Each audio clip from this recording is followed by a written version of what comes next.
O domingo é de quem? O domingo é do Senhor, amém, irmãos? Eu sei que tem igreja que tem 3, 4, 5 cultos durante a semana, mas o domingo, ele é do Senhor e a gente tem que se esforçar para estar na casa do Senhor. Porque o Senhor ele nos dá a semana toda, né? Para aquele que trabalha, para aquele que tem os seus afazeres domésticos. A não ser que houver um imprevisto, está doente, não tem condição, mas a prioridade sempre tem que ser o Senhor e a casa de Deus. Quero deixar uma rápida palavra para os irmãos que está em Efésios, capítulo 4, versículo 30. Pode botar baixinho. Efésios, capítulo 4, versículo 30. E não entristeceis o Espírito Santo de Deus, no qual estáis selado para o dia da redenção. Mais uma vez, e não entristeceis o Espírito Santo de Deus, no qual estáis selado para o dia da redenção. A voz é minha, Senhor, mas a palavra é tua, e que a tua palavra venha ser uma semente caindo numa terra fértil. Não permita, não deixe que não fale nada do meu coração, mas que do teu coração a tua palavra venha e fala conosco. Assim te peço no nome de Jesus. Louvado seja o nome santo do Senhor. Irmãos, selados para o dia da redenção. O selo, ele existe desde a antiguidade. Os reis, alguns usavam até um anel, quando mandavam uma carta, um documento, ele apertava aquele anel e ali estava um selo. O selo, ele é inviolável. Quando você manda, apesar que quase ninguém faz isso hoje mais, mas quando você mandava uma carta para alguém, ou até mesmo uma encomenda, né, Edgar? De vez quando você recebe encomendas grandes e pequenas, vem lacrado, selado. Então, selados é lacrado, inviolável. E o Espírito de Deus, ele nos selou. A palavra nos ensina, então, que a partir do momento de termos o Espírito de Deus, não podemos ser mais violáveis. O selo, ele leva a encomenda ou a carta a um destino. Se você chegar lá nos Correios e dizer que quero mandar uma carta para São Paulo, e se você levar a carta, e se você não comprar o selo, não colocar o selo, você vai voltar com a sua carta para casa ou você vai jogar no lixo. Porque ela só vai sair daquele correio até um determinado destino, se tiver selado. Nós somos selados pelo Espírito de Deus, porque nós temos um destino, e esse destino é o céu. Irmãos, depois que Jesus ressuscitou dos mortos, ele ainda ficou 40 dias aqui na terra. Quantos dias ele ficou? 40 dias. Depois que ele ressuscita, ele fica 40 dias e ele aparece para alguns discípulos, aparece para mais algumas pessoas, e Jesus, ele assopra sobre o discípulo e diz para o discípulo: receba o Espírito Santo. Receba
Coríntios capítulo 3, versículo 16. Não sabeis vós que sois templo, que sois morada do Espírito Santo? Quando uma pessoa ela recebe o Espírito Santo, ela começa a ser direcionada, dirigida pelo próprio Espírito. Então quem tem o Espírito Santo jamais vai querer andar segundo a sua carne e segundo os seus desejos da carne. Eu disse aqui há pouco tempo que o maior inimigo, a Bíblia diz que o maior inimigo é o diabo, mas eu acho que o inimigo maior até do que o diabo é a carne. Porque quando você peca, você dá lugar ao diabo. Então quando você dá lugar à sua carne, você abre brechas para Satanás agir na sua vida. Então o pecado não é que o diabo tem, o diabo me fez pecar, não, irmãos. Ele pode induzir, mas a pessoa, ela tem livre-arbítrio. Ela sabe o que é certo e o que é errado. Sabe o que é pecado e o que não é. E existem pecados planejados. Existem pecados que ele chega até a acontecer, mas a pessoa premeditou algum tempo aquele pecado. Não foi o diabo que foi a pessoa que premeditou. E às vezes ela peca e faz também outros pecar devido ao pecado premeditado. O Espírito Santo de Deus, ele no passado, ele usava os profetas. Ele vinha à terra e ele usava os profetas. Só que não habitava. Ele usava e não habitava. Jesus, quando estava lá no Jordão, quando ele acaba de ser batizado, o Espírito Santo veio sobre ele em forma, não era uma pomba, era em forma de uma pomba.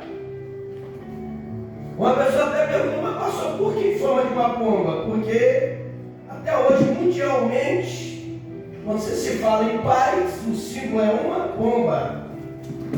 Você pode pesquisar que é um dos únicos pássaros que não tem fel. Sabia disso, Liga? A pomba não tem fel. E alguns historiadores chegam a dizer que ali no Jordão tinha algumas pombas, porque são variedades de espécies de pomba, que quando vinha a águia, o gavião, elas mergulhavam no rio para fugir da ação predatória. Então Jesus estava no Jordão, onde provavelmente tinha bastante pombas. O Espírito vem em forma de uma pomba, porque por não ter fel, na Bíblia representa ira, raiva, ódio, rancor e tantas outras coisas. Por isso, em forma de uma pomba. Eu queria até fazer algumas explicações que é meio difícil no mundo evangélico hoje. 40 dias Jesus ficou, apareceu para os discípulos, apareceu para alguns. Aí ele deu uma ordem: fique em Jerusalém, para que do alto seja revestido de poder. Aí quando fala de cenáculo, a gente imagina o quê? Algum lugar no templo, né? Procurar um templo, devia ter alguma repartição de oração. Não, irmão, cenáculo era um lugar de se fazer refeição, ou de se fazer uma reunião. A Bíblia não diz, mas eu creio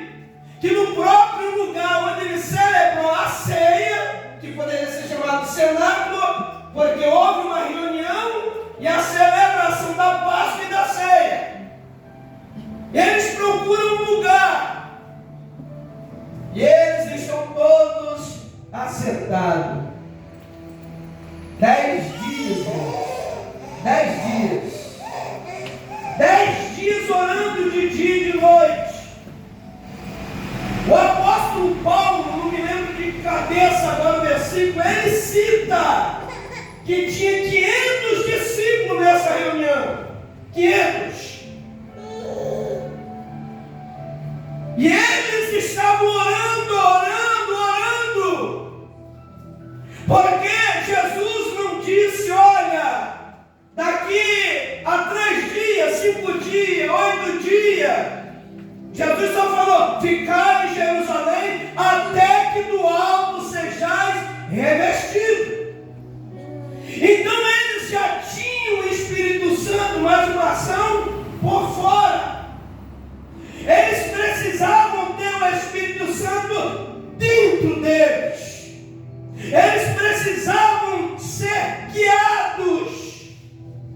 Eles precisavam estar na direção e no comando do Espírito, mas dentro deles. Se eu não me engano, 380 caíram fora de cá. Dos 500, 380 foram embora.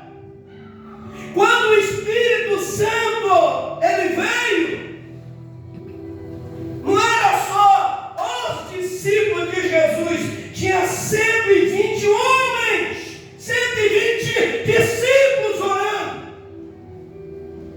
E de repente a Bíblia nos diz que foi um vento que desceu. O som era como de um vento forte. Sabe quando você vê aquela ventania que parece que vai arrancar as telhas, que balança a árvore para cá, aquele barulhão? O Espírito Santo desceu fazendo um grande barulho, e Lucas, o escritor, ele menciona que o som era como um som de um vento impetuoso, um vento forte. E viu sobre eles línguas repartidas como de fogo. Nada na Bíblia é coincidência. 50 dias após a Páscoa, era comemorada uma festa chamada Festa da Colheita. E a igreja nasceu no dia da festa da colheita. Porque a igreja sem o Espírito Santo não é igreja. Nunca vai ser igreja. A igreja sem o Espírito Santo é reunião de homens. E Deus nunca vai se fazer presente, porque a presença de Deus e de Cristo é manifesta através do Espírito Santo. Amém. Que maravilha! Então, irmãos, eles estavam assentados, e de repente o lugar começa aquele som. Não entrou vento quebrando janela, abrindo porta, não. O som era como de um vento forte. E eles começaram a falar em línguas. Só que nessa festa da colheita, ou festa de Pentecoste, vinha judeus de tudo quanto é parte do mundo. Você já conhece a história, né? De os judeus ficaram lá 70 anos na Babilônia. Depois foram liberados para voltar para sua terra natal. Mas não foi todos os judeus que voltaram, desde aquela época. Mas na festa de Pentecoste, ou na festa da colheita das primícias, tinha judeu de toda a Europa, tinha judeu da África, tinha judeus espalhados ali pelo mundo da Arábia, né? Arábia Saudita, aqueles países ali da Arábia. E judeus que não falavam a língua local. É a mesma coisa que você é brasileiro, aí seu filho nasce lá na Itália. Ele pode até aprender a falar o português, pais são portugueses, mas a tendência, além da cidadania italiana, ele vai vir falando meio italiano, vai aprender o italiano. Então a maioria desses judeus, eles eram descendentes, nascidos em países que a língua não era a mesma. Então a maioria não entendia. Eles iam à festa, sabiam o que significava, mas a maioria não entendia nada. Uma certa feita, diga, ali no centro de Vitória, no 8º andar de um prédio, tinha uma reunião de oração. Era toda quarta-feira, a partir das 4 horas da tarde. E um dia apareceu um japonês lá. Aí ninguém entendeu nada. O cara chegou, entrou, sentou. E a pessoa que estava pregando a palavra de Deus, ela começou a falar de língua. Ela continuou pregando, mas falando em línguas. E dava para se entender que a língua era japonesa. O japonês começou a chorar. Ela fez uma pergunta, ele cai de joelho e levanta as duas mãos. Acabou-se a reunião, teve um lanche, cada um se levantando para sair. E as pessoas foram até a pessoa que pregou e disse assim: você pregou parte no português que nós entendemos, mas aquela língua que você estava falando era japonês. Não sabia que você falava em japonês. Era eu preguei em japonês? Pregou! Nem ela sabia o que ela estava falando, mas o japonês entendeu.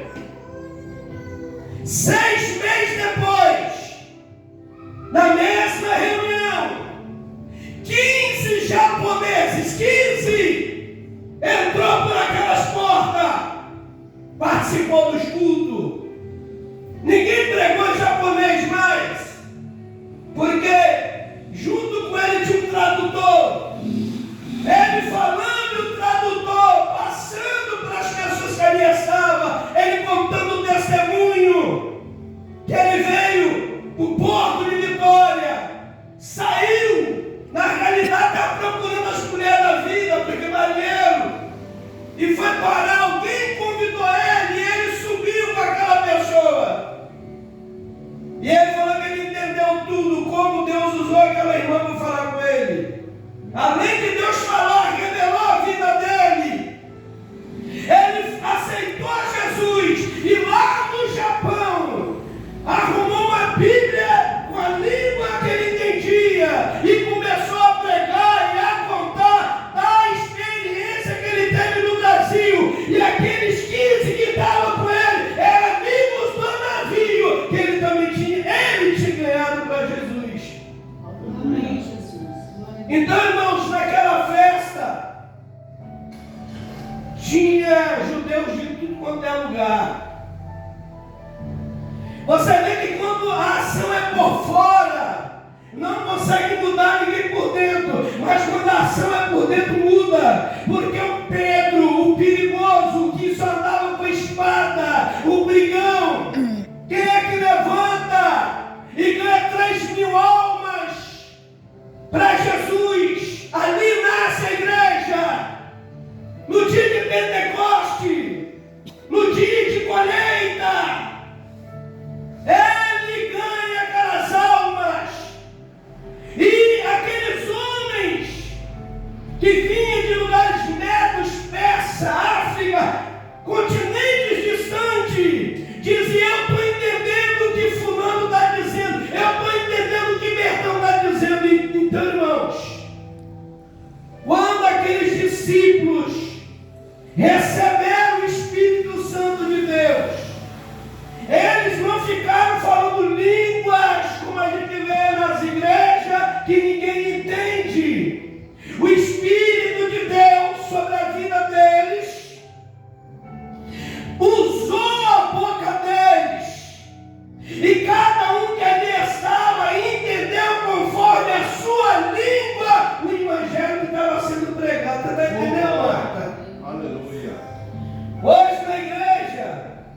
É por isso que é bom a igreja pedir dom de discernimento de língua. Está na Bíblia. O apóstolo Paulo doutrinou muito sobre isso. É maravilhoso. A pessoa marca começar a cantar e aquele monte de gente. A pessoa está pregando aquele poder, aquele monte de. Mas não tem ninguém interpretando. É claro que quem fala em língua e não tem um intérprete, alguns dizem que está edificando o teu próprio espírito.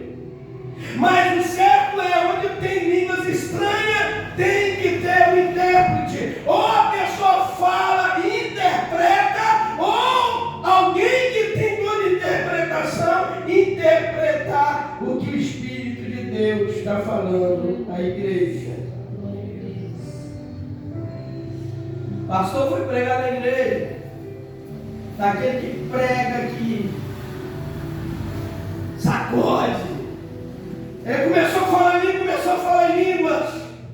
Daqui a pouco levantou uma velhinha, mais de 90 anos de idade, e disse para ele assim, para você descer do altar. Ele virou para o pastor da igreja e falou assim: pastor, não estou entendendo. Qual é dessa senhora?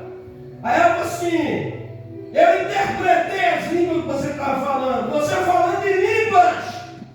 O Espírito, através da tua boca, disse que você está em adultério, que você é um mentiroso e que a tua amante está aqui nessa reunião. Por isso que tem que ter intérprete, porque às vezes a pessoa está falando em línguas, mas está entregando o seu próprio pecado, seus próprios erros para a igreja. Então, muitas das vezes eu falo em línguas. Não vou falar para você que estou falando língua de nações. Eu posso estar falando a línguas que um dia eu vou falar na eternidade, vai ser essa língua. Mas em particular, os discípulos receberam de Deus o dom de falar as línguas daquele povo que ali estava na festa, entendeu, Lu? Você já pensou, Lu? Vamos supor se fosse hoje, estava lá o chinês, o japonês, o americano, várias pessoas de outras nações, e alguém vai pregar e ele não vai entender nada se não tiver um intérprete. Martinho vai cantar numa festa, está cheio de estrangeiro. Pode cantar muito na unção, mas eles não vão entender a letra. Mas se Deus a usar nas línguas daquele povo que está lá, ou se o pregador for usado assim, porque Deus tem o poder de fazer isso. Deus tem o poder de fazer isso. E eu não sou a favor, eu, Isaías em particular. Eu tive há pouco tempo atrás uma reunião, e o pastor falou assim: quem quer ser batizado no Espírito Santo vem aqui na frente. Um bocado foi. Aí ele disse assim: irmãos, para você ter certeza e convicção que você tem o Espírito Santo, você tem que falar em línguas. Está errado, irmão. A certeza que você tem o Espírito Santo não é falar em línguas. A certeza que você tem o Espírito Santo está lá em Gálatas capítulo 5, versículo 22 e 23. Frutos do Espírito. Se você tem o Espírito Santo, não é falar em línguas, não é ter visão, revelação, profecia. Isso não é o verdadeiro sinal. O verdadeiro sinal é os frutos do Espírito: amor, alegria, paz, longanimidade, dignidade, bondade, mansidão e domínio próprio. Eu vi uma vez uma irmã, o marido acabou de pregar, aí isso aconteceu lá em Tabuazeiro. Eu vi mais assim. Foi para a igreja lá. Foi na nossa igreja não, foi na igreja lá. O marido pregou e chamou uma jovem que tinha cantado para orar por ela, botou a mão na cabeça, orou. Do lado de fora, e a esposa do pastor, ó, e sapateava, rodopiava. Mas quando acabou o culto lá de fora, foi o maior quebra-pau, irmão. Ela gritando com o marido, assim, todo mundo, que você chamou aquela sem vergonha lá na frente, foi para botar a mão nela, tipo isso.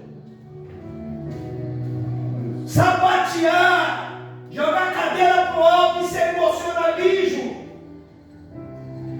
Tem igreja que o povo não aguenta, canta o hino da harpa, Senhor, glória a Deus. Mas Jacó segura, aí começa, irmão. Não pode cantar um Jacó segurou um anjo. Não pode dizer, estou vendo o anjo descendo com a chave na mão. O povo pula, grita, planta bananeira. Uma vez um pregador, quando acabou o culto aqui, nesse dia a igreja estava cheia. Ele diz, rapaz, esse povo seu é estranho. Eu falei, por quê? O povo não dá um glória. O povo não dá um aleluia. Aí eu falei para ele assim, olha, é porque aqui eles aprenderam a ouvir a palavra. Porque a igreja que na hora da pregação fica glória, aleluia, glória. Pergunta para aquele que está dando muito glória se ele entendeu a mensagem. Ele nem ouve, nem deixa os outros ouvir. Atrapalha. Impede. Então, irmãos, dons espirituais, biblicamente falando, são 9. Mas existem ministérios. Existe tantas outras coisas que o Espírito de Deus pode nos ensinar e nos usar. Então, naquela época, em Atos 2, o Espírito usou eles para falar para aqueles que ali estavam a respeito do reino, a respeito de Cristo. Tanto que eles entenderam. E alguns ainda falaram assim, diga, mas esse povo não é galileu. Esses homens são galileus. O que quer dizer galileu? Esse povo galileu quer dizer povo que não tem estudo, analfabeto, não entende nada, não sabe nada. Um povo inferior, como que pode falar em tantas línguas? Porque quando é o Espírito de Deus, irmãos, usando, Deus não olha se é pobre, se é rico, se é grande, se é pequeno. Basta estar na brecha, basta querer verdadeiramente ser usado por Ele. Você pode aplaudir o Senhor? Então, selados, irmãos. Os discípulos já tinham o Espírito Santo. Jesus assoprou sobre eles, recebe, eles já tinham. Mas ser revestido, a mesma coisa. O Edgar está com uma blusa por baixo e está com uma jaqueta por cima. Essa jaqueta por cima dessa blusa, ele revestiu. Está vestido quando veste por cima. Irmão, Jesus disse, eis que vos dou poder para pisar serpentes e escorpiões. Eis que vos dou poder para expulsar demônios, para curar enfermo. Mas tudo isso se cumprindo na descida do Espírito. Por isso que é chamado de quê? Renovação de poder. Eu já disse que eu fico preocupado. O dia que eu estou me sentindo meio fraco, meio caído, e espiritualmente falando, irmãos, tem misericórdia, Deus, me renova, enche de novo o meu vaso, transforma a minha vida, porque o crente que não tem o Espírito, irmãos, é difícil. Agora, quando o Espírito de Deus realmente, setembro, você é morada, o texto que nós lemos é: não entristeceis. Hoje a moça conhece o rapaz, daqui a pouco o rapaz já está dormindo com ela na casa dela. O rapaz conhece a moça, daqui a pouco já estão dormindo junto. Não tem nenhum namoro mais. Namoro é para quê? Para se conhecer. Noivado, começando o compromisso. Casamento, adquirir família. Mas a maldita da carne era tão terrível. Eu vi uma vez um pastor, ele leu uma carta, isso eu vi na televisão. Ele leu a carta, e na carta estava assim: pastor, peço oração pelo meu marido. Eu era do grupo de louvor da igreja. Ele começou a frequentar a igreja. Ele aceitou Jesus aí na igreja. E eu acabei me engravidando dele. Hoje eu moro junto com ele, me engravidei dele, tenho um filho com ele. E eu estou afastada porque ele não deixa eu ir para a igreja. Sabe qual foi a resposta do pastor? Ô minha irmã, orar para Deus salvar seu marido se nem você está salva. Você é do grupo de louvor da igreja. Você, na presença, você caiu no laço do diabo. Quer dizer, o cara vem, olhou, gostou, vou dar uma de crente, que é o que a maioria faz. Conquistou, levou para casa dele, engravidou, e agora está ela fora do evangelho, e ele enchendo a cara, saindo na sexta e voltando na segunda, e ela pedindo oração para Deus libertar o marido. Marido que o capeta botou na vida dela. Aí tem muita gente que bota nas redes sociais presente de Deus. Será, irmão? Presente de Deus? Tem muito presente que é de Deus, que tem 2 chifres de rabo. Porque aquilo que é de Deus, irmãos, é diferente, irmãos. Eu não sei, algum deve lembrar.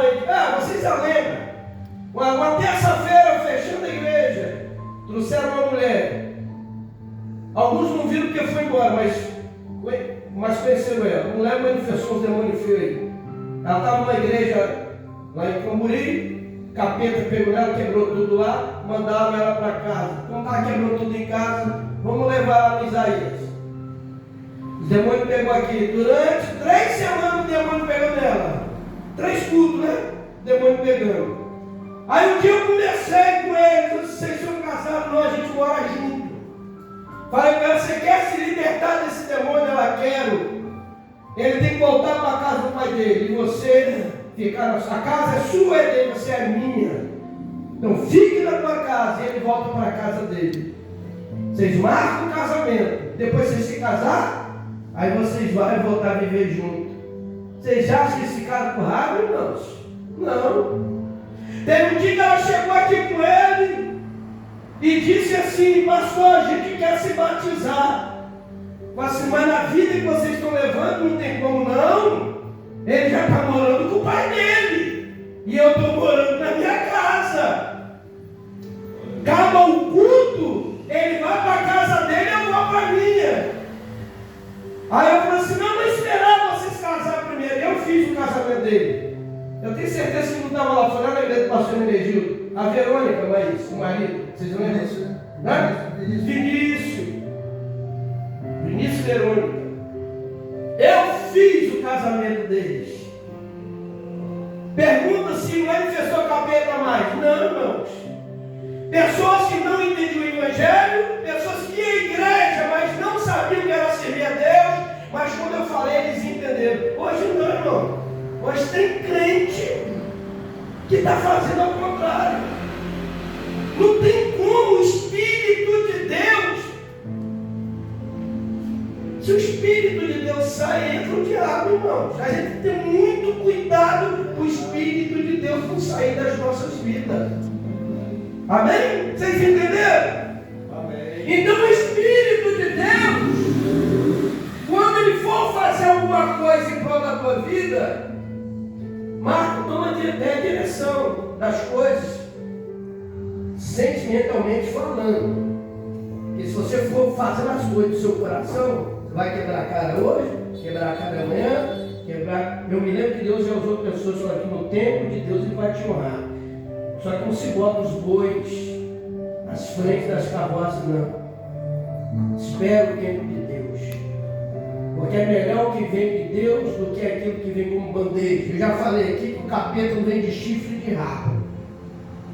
Quando você é menina nova, bonita, até me perdoe você, sua mãe, por estar falando assim diante da igreja. Mas porque a obra de Deus na tua vida é grande. Eu estava lá atrás, quando você estava cantando, Deus falou no meu coração, ela vai pregar. Ela vai pregar a palavra. Eu vou dar entendimento, eu vou dar sabedoria, eu vou dar unção. E muitos que vieram abrir a boca não vai entender. Deus quer te usar na palavra. Glória a Deus. Tremendamente. Assim como você está louvando, porque Deus está trabalhando a tua voz. No começo, você não tinha uma voz boa, mas adorava. Olha como Deus mudou a tua voz. Olha como Deus tem falado com você. Não deixa teu coração falar mais alto do que o Espírito que habita em você. Porque o teu coração te engana, mas o Espírito de Deus não. Aleluia. E a gente, irmãos, entristece, não entristeceis o Espírito de Deus ao qual está selado. Quer dizer, o que é selado é ímpar, não pode corromper. Se você recebe na sua casa uma encomenda, ou se você recebe uma carta na tua casa, se você pelo menos desconfiar que foi aberta, você vai chegar para quem está te traindo. Epa, isso aqui está aberto, o lacre está rompido, isso aqui não está certo. Deus é do mesmo jeito. Se você está selado, não se corrompa, não dê lugar ao diabo, não entristeça o Espírito Santo de Deus, porque nós somos selados para aquele grande dia, o dia da redenção. Aplaude o Senhor. Deus abençoe.